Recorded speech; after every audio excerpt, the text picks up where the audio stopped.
First of all a very warm good morning to all of you. Myself doctor Kaleem, मैं आपका पदार्थ का lecturer. यार आज सारे बच्चों के डाउट क्लियर करने आया हूँ, सारे बच्चों का टेंशन दूर करने आया हूँ।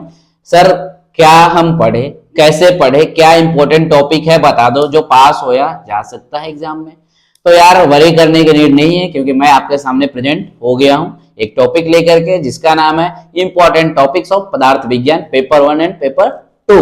तो आइए स्टार्ट करते हैं। क्या क्या इंपॉर्टेंट है वो पढ़ के जाओ, आप एग्जाम पास करके आओ पढ़ के। ऐसा नहीं है सिर्फ वही पढ़ के जाना है, आपको उस पर ज्यादा फोकस करना है। बाकी भी पढ़ना है, थोड़ा बहुत बाकी भी पढ़ना है, लेकिन मेनली फोकस उस पर करना है जो मैं इंपॉर्टेंट बताने जा रहा हूं। ऐसा नहीं करना आपको कि सिर्फ वही वाले टॉपिक पढ़ के जाना है, ऐसा भी नहीं करना है, क्योंकि हो सकता है एग्जामिनर का दिमाग चेंज हो जाए, वो क्वेश्चंस कहीं से भी पूछ दे। लेकिन मेनली जहां से क्वेश्चंस पूछे जाते हैं वो टॉपिक मैं बता देता हूं कि वहीं से क्वेश्चंस अभी तक पूछे जाते हैं। अब आगे क्या होगा फ्यूचर कोई प्रिडिक्ट नहीं कर सकता है, तो बट आप सारे पढ़ के जाना, लेकिन वो ज्यादा फोकस करके पढ़ना। तो आइए स्टार्ट करते हैं। तो जो हमारा सबसे पहला जो चैप्टर है हमारा पदार्थ विज्ञान का, पदार्थ एवं आयुर्वेद निरूपण, तो इसमें हमें क्या क्या पढ़ना है इंपॉर्टेंट। तो सबसे पहले पदार्थ शब्द की व्युत्पत्ति क्या होती है, पदार्थ के लक्षण क्या होते हैं ये जरूर देखना है, पदार्थ की संख्या क्या होती है ये जरूर देखना है। उसके बाद आयु के लक्षण, आयुर्वेद के लक्षण और सिद्धांत के वेद आयुर्वेद मूलभूत सिद्धांत का वर्णन और उसका महत्व जरूर देखना है आपको।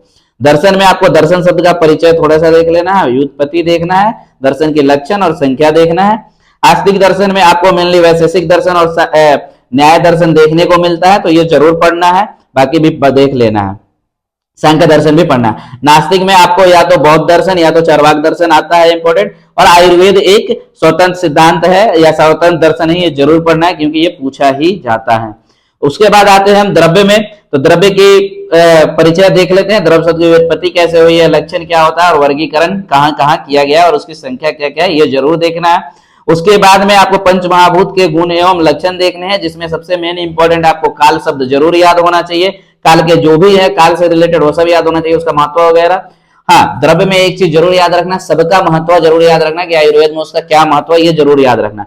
काल के बाद दिशा भी आपको याद होना चाहिए, दिशा के वेद, दिशा के आयुर्वेद में महत्व क्या है। उसके बाद आत्मा, व्युत्पत्ति, लक्षण, गुण, स्थान, आत्मा के वेद क्या है आत्मा, इसके बारे में आपको जरूर याद होना चाहिए। उसके बाद मन, मन इज वेरी इंपॉर्टेंट, मन भी आपको याद होना ही चाहिए, ठीक है। उसके बाद मन के लक्षण वगैरह, स्थान, पर्याय क्या होता है, विषय क्या होता है ये जरूर याद होना चाहिए।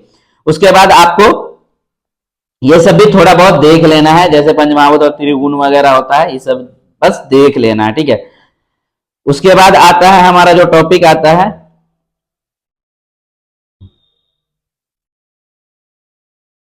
द्रव्य का बाद आता है गुण विज्ञान, यानी गुण कौन कौन से होते हैं, कितने प्रकार के गुण होते हैं ये देखना है, ठीक है। तो सबसे पहले गुण में आपको गुण के परिचय करना है, गुण की व्युत्पत्ति, उसके निरुक्ति, उसके लक्षण ये पढ़ना है। न्याय वैशेषिक दर्शन के अनुसार कौन कौन से गुण होते हैं वो पढ़ना है। और आपको आध्यात्मिक गुण और परादि गुण ये जरूर देखना है। गुरुवादी गुण भी पूछा जाता है जिसको हम आध्यात्मिक गुण भी कहते हैं, ये भी देख लेना है, ठीक है। उसके बाद कर्म विज्ञानी में कर्म का परिचय, व्युत्पत्ति और उसका निरुक्ति वगैरह देख लेना और लक्षण देख लेना। उसके बाद कर्म की उपयोगिता क्या है आयुर्वेद में ये देख लेना। गुण और कर्म में क्या साधर्म है और क्या वैधर्म है ये देखना। और लौकिक कर्म के बारे में अवक्षेपण, उत्क्षेपण, उच्चारण, प्रसारण उसके बारे में जरूर पढ़ लेना। उसके बाद सामान्य में नॉर्मल इसका लक्षण और द्रव्य गुण कर्म में समान का उपयोग क्या होता है आयुर्वेद में ये जरूर देखना, ठीक है।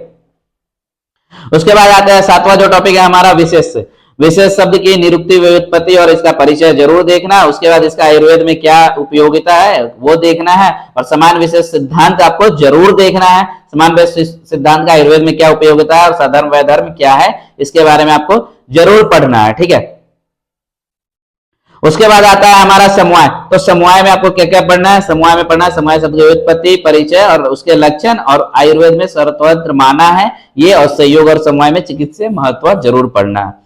अभाव में भी सेम, उसका परिचय, उसका व्युत्पत्ति एवं निरुक्ति, लक्षण, ठीक है। व्युत्पत्ति, उत्पत्ति, लक्षण और अभाव का स्वतंत्र पदार्थ मानने वाला तर्क और अभाव का आयुर्वेद में क्या महत्व है चिकित्सीय वो देखना है।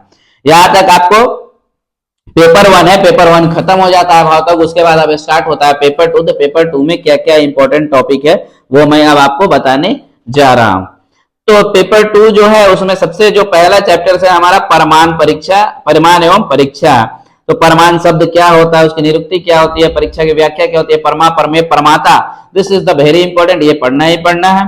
चतुर्विध परीक्षा विधि क्या होता है, ठीक है। त्रिविध क्या होता है, प्रमाण एवं परीक्षा का महत्व, प्रयोजन पढ़ना है, चिकित्सा उपयोगिता पढ़ना है। उसके बाद आता है आप्तोपदेश, आप्तोपदेश के लक्षण, आपके लक्षण, आप्तोपदेश के वेद, ये this is the very important.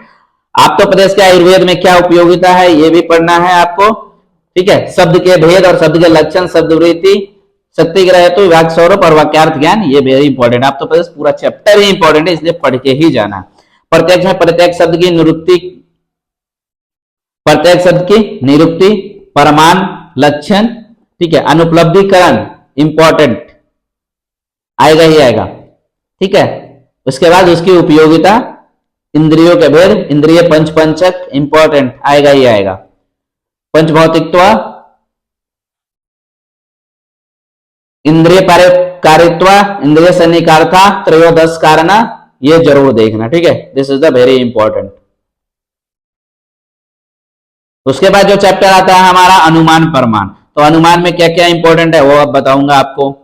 तो अनुमान में जो इंपॉर्टेंट है उसकी निरुक्ति, लक्षण, हेतु, साध्य, व्याप्ति, ये परामर्श, अनुबंध, दृष्टांत और उसके भेद, ठीक है। और हेत्वाभ्यास जरूर देखना, तर्क जरूर देखना, और इसका चिकित्सीय उपयोगिता क्या है ये जरूर देखना। युक्ति प्रमाण में युक्ति का परिचय, शब्द की व्युत्पत्ति, लक्षण, उदाहरण और चिकित्सीय उपयोगिता, ये जरूर देखना। उपमान प्रमाण में उपमान प्रमाण का परिचय क्या होता है, उपमान शब्द की व्युत्पत्ति क्या होती है, लक्षण देख लेना, उपमान प्रमाण के बारे में देख लेना, और उसके बारे में आयुर्वेद में क्या महत्व है ये देख लेना। अर्थोत्पत्ति, अभाव, संभव, ये सब देखने की नीड नहीं है। उसके बाद आता है कार्य कारण सिद्धांत, यानी कौन कौन से सिद्धांत आपके लिए इंपॉर्टेंट है। तो सबसे पहले कार्य कारण के लक्षण क्या क्या होते हैं, उसके भेद कौन कौन से हैं, आयुर्वेद में क्या महत्व है ये जरूर देखना, ठीक है। सत्य कार्यवाद, दिस इज द इंपॉर्टेंट।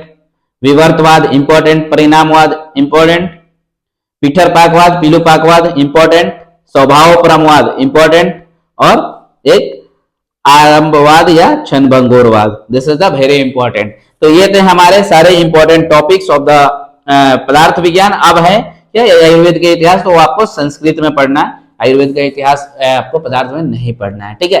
तो ये जितने भी टॉपिक मैंने बताए हैं ये बहुत इंपॉर्टेंट है, यहाँ से क्वेश्चंस पूछे ही जाते हैं, हर साल पूछे जा रहे हैं और आगे भी पूछे जाएंगे। तो ये तो आपको 100% पढ़ना ही पढ़ना है। साथ में जो टॉपिक मैंने नहीं बताया है उसे भी आपको थोड़ा बहुत टच करके, रीड करके, नॉर्मली पढ़ के जाना ही जाना है। फिर मिलते हैं नेक्स्ट वीडियो में एक नए टॉपिक, एक नए सब्जेक्ट के इंपॉर्टेंट टॉपिक के साथ। और जब तक के लिए आप अगर मेरे चैनल पे नए हैं तो सब्सक्राइब कर दे, और पुराने हैं तो लाइक एंड शेयर कर दे। Thank you.